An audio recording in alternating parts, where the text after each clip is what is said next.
Parliament and maybe who won the cricket last summer, but you would be wrong.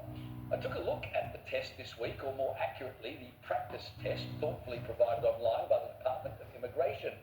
The first question aspiring citizens get is, as you would expect, it's a multiple choice question about Anzac Day. Fair enough. But I have to say, the second question took me a little by surprise. It's a question asking new migrants whether they know the colours of the Aboriginal flag. And if you're wondering, that was the only flag question. I know, right? Nothing about the Torres Strait Islander flag. Which reminds me there's another flag new citizens should probably be asking about, but nope, can't remember what that is. Neither can the Greens or pro-Palestinian protesters for that matter, but I digress. Continuing through the practice test, there are questions on the rights of women, when Australia became a federation of states, our capital city, voting, and the importance of freedom of speech. And then I came across this gem.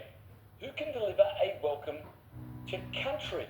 Now, unless the Department of Immigration is worried about new arrivals rushing the stage at council meetings to give an unsolicited smoking ceremony, I'm not sure why this is on the test.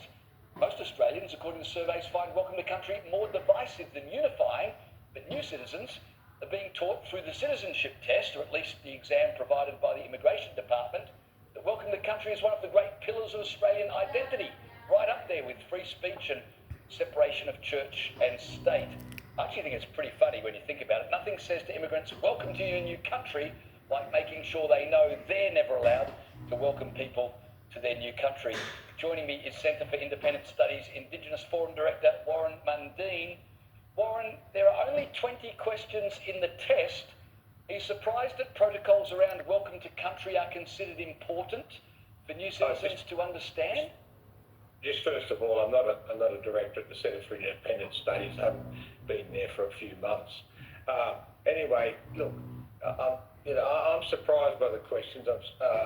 This is supposed to be about, you're going to become a citizen of this country. We should be explaining, in the questionnaire that people need to study and get the right answers for about what a great civil liberal democracy that we are, what our flag stands for, and what are the colours of the flag.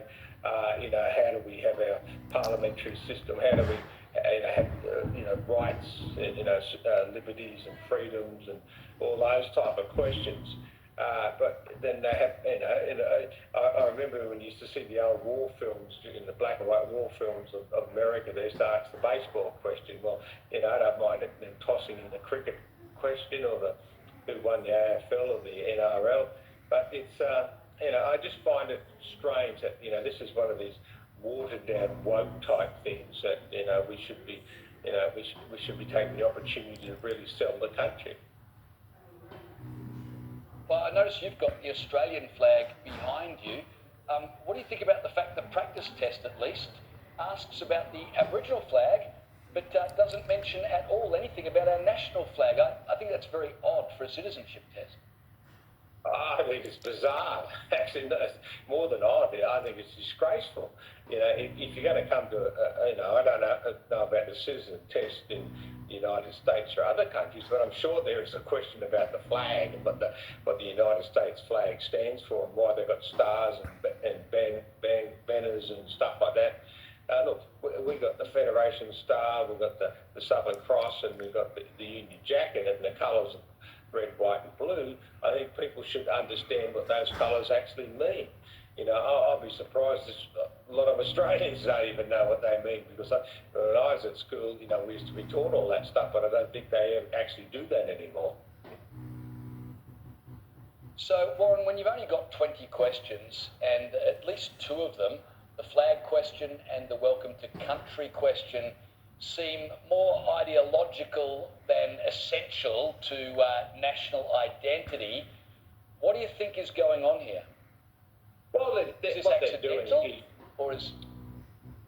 No, it's deliberate. It's a deliberate move by these ideological people who don't like Australia. They actually, don't like our flag, they don't like our constitution, they don't like our constitutional monarchy, they don't like the idea of the federation, the states and the territories and the local government and the election processes and all that. They just don't like the country. That's the obvious thing.